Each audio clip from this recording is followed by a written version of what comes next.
Hello YouTube. I do apologize, I'm shooting this video with a cell phone. I don't have a camera to shoot it with. So, if you're watching this, then you have probably busted off your rear shock mount stud, I would call it, on a 2013 Mazda 3. This side I haven't busted off, obviously, but I did the other side. I didn't know how to film the whole process with a cell phone, so I'm just going to walk you through what I did. So, I busted this one off right here on the other side. What I did is I took a Dremel. I'm going to walk around here.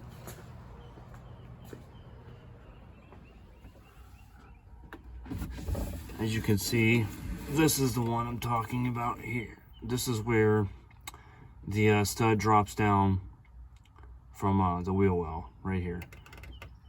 That's where the old one was. This is what it looks like before I shaved it down with a Dremel. That's what it looks like after I welded it in with a flux core welder from Harbor Freight, but it worked well. So what I did is I took the Dremel and I shaved this down. Very careful not to dig into the sides. I'm going to grab the Dremel and show you how I did it.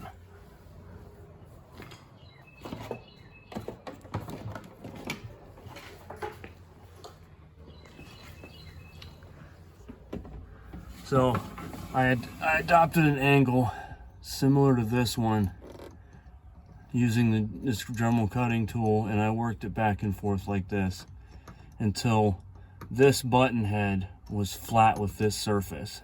And what that did is it exposed that stud. I guess through the metal, I would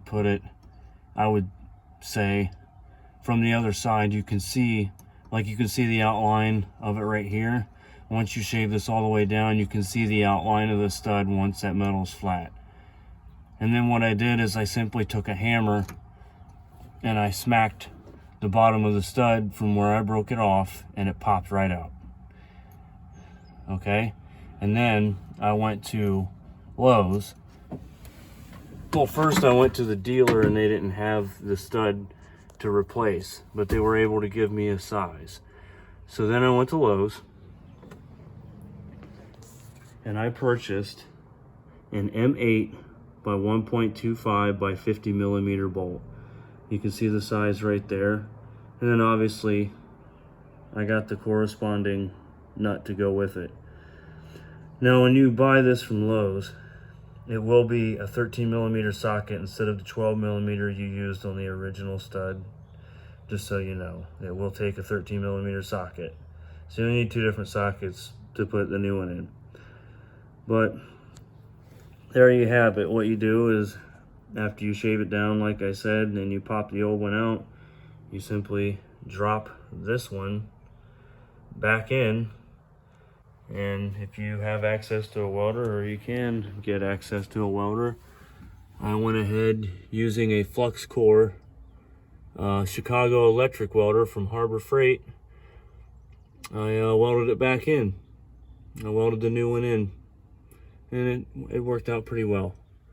And this little clip here, I went ahead and shaved some paint off of that for my ground. It worked pretty well.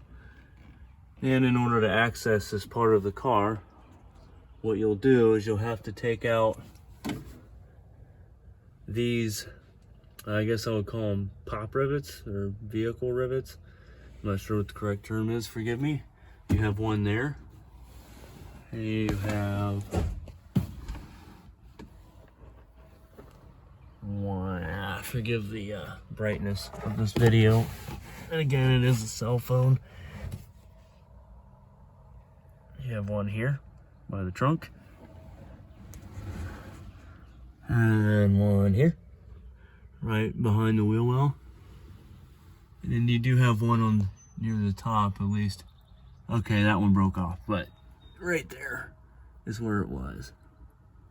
So anyway, if you run into this problem and you can't find a video on YouTube, hopefully this helps, and thanks. Have a good one. Bye.